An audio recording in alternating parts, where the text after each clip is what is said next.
tomatoes on stage today. Out of any great garden, you got to have good tomatoes, one of the staples of any garden in the middle of summer. A couple keys we'll get onto talking about growing tomatoes to make killer ones. One of those keys is you must maximize the size of the root ball. Another key is you must get as long as a growing season as possible. And the third key item is to maximize your use of water and your water efficiency. So you can grow tomatoes that look like this, and this, and not like this, and this.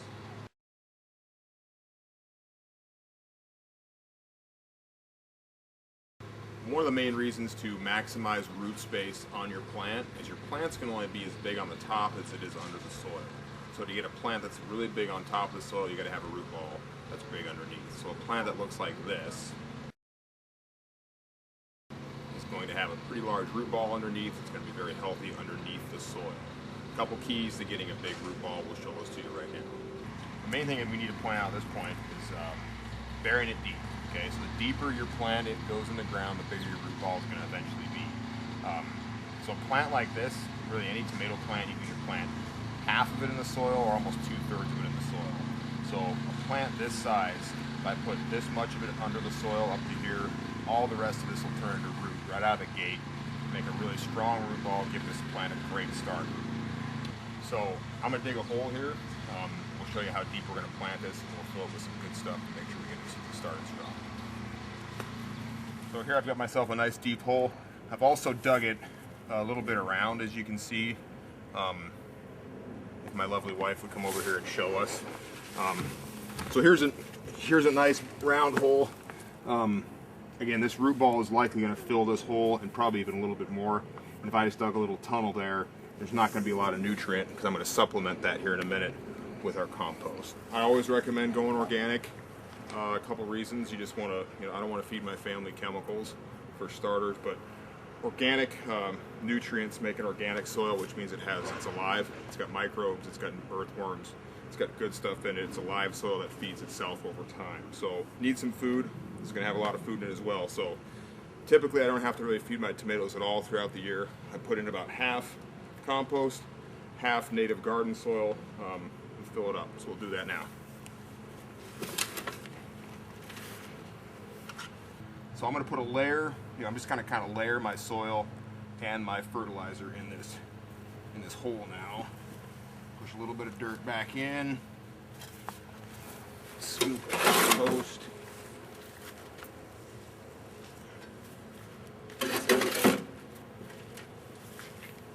And when I'm adding fertilizer or compost in general, it's impossible to add less.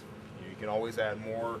You can never add less. If you add too much, you can get some burnt plants, which is not good. You can't undo that. So worst case scenario, when I add a little bit too less, and if you're a little pale, you can always add a little more food later when the plant starts getting bigger.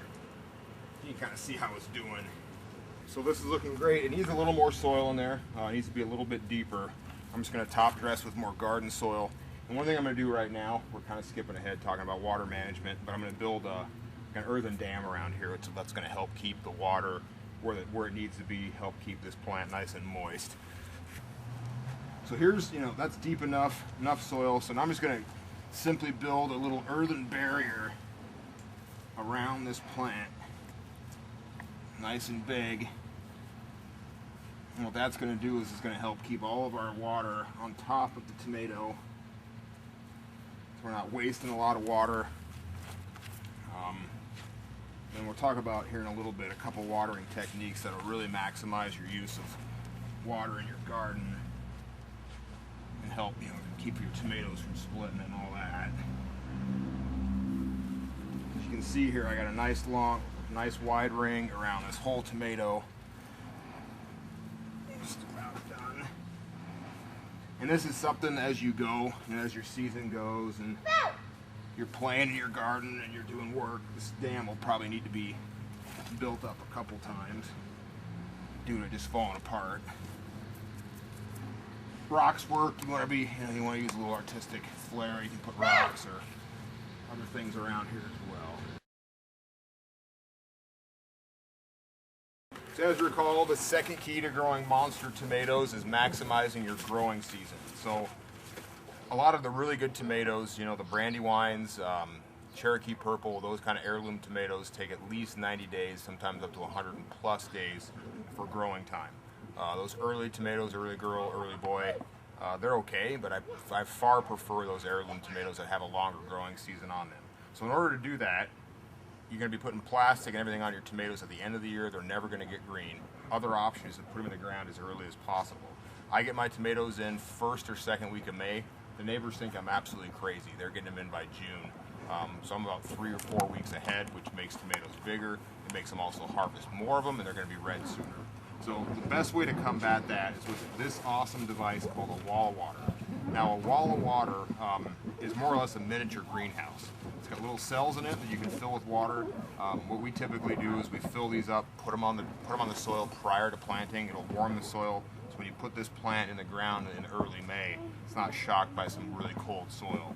So I'll take a little break here just for a second and fill this thing up with water. All right, so here's our wall of water, freshly full of water.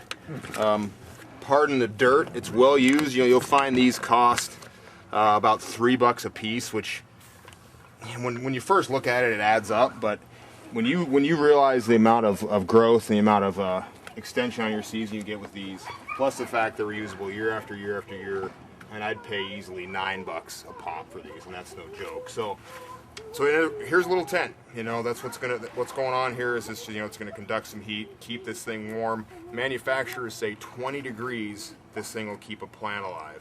I've never had them that cold. I've had snowfall on tomatoes repeatedly and never lost a single tomato to frost early in the season.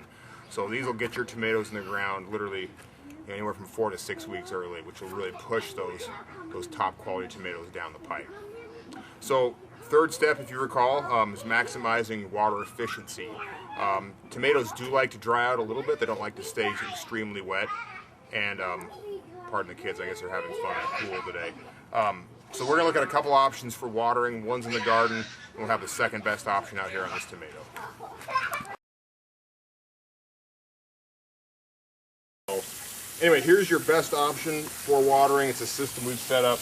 Quite a bit of effort, not a lot of money. It's you know, it's a 1/2-inch poly tubing, a little spaghetti hose in it, and what we've got on the end are these emitters. Let's see if I can fetch one for you guys to see. It's going to get me a little wet, but it's part of the fun of gardening. So here's an emitter, and it's shooting water out, you know, about half of its diameter. And what I'll do is I'll sink that right next to the root of the plant, and it'll fill up that water well, that that water dam we made over there. So I'll put those in. And I can put those underneath that wall of water, and those will permit, those will push anywhere between a ½ gallon and a gallon per minute. So when I set, when we set a sprinkler, set the hose on here for 10 minutes, you're talking 10 gallons of water in this thing in 10 minutes. It all gets right to the plant. It eliminates most of your weeds in the area, and it really gets all the water right to the root of that plant where it needs to be. And then again, if you need to, this plant clearly does not need any food.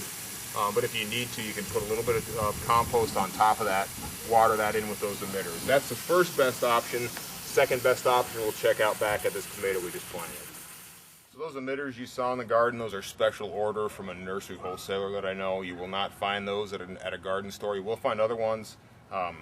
Just experiment with what works with you. You may need to find 2 to get per plant to get the water in you need. Just look at the gallons per minute on there and you'll be able to figure out what's a sufficient amount of water. Just way more efficient, way quicker than taking out a hose like this and watering your tomatoes. This is the second best option. Simply filling this well up, filling this dam up. You should have adequate drainage. It should not take long to drain your soil. Make sure you get some in the plant itself. And I'd fill this up right to the top of this dam, and then I would go down and I'd fill the rest of my tomatoes, come back and fill this one a second time, so give them 2 big drinks each. Now you may think it's crazy, to not utilize a sprinkler system, just an overhead sprinkler or a drop kind of system to water the tops of your tomatoes. Bottom line is, again, when a tomato is that big as you saw, not a lot of the water is going to get underneath in the root area. And also, as tomatoes ripen in the summer and they're red, water hits a red tomato, sometimes it'll split. You don't want to get splitting tomatoes. And overwatering are also split tomatoes. So again, it's okay to let your tomatoes dry out a little bit. You'll be able to tell when they're getting a little bit dry. You can see how much water this water dam will hold. So if I just plant this on flat ground, you see the water is just going to flow right out of here. I'm going to get weeds over here. It's underutilizing my water. But this is going to fill up really well. We're going to let this thing feed a little bit and then shut the water down. We'll see how this thing does. So remember, three key points to grow monster tomatoes in your garden every year. One of which is get the biggest root ball possible. Second is maximizing your growing season. And third is being most efficient with your water. Have fun growing. See ya.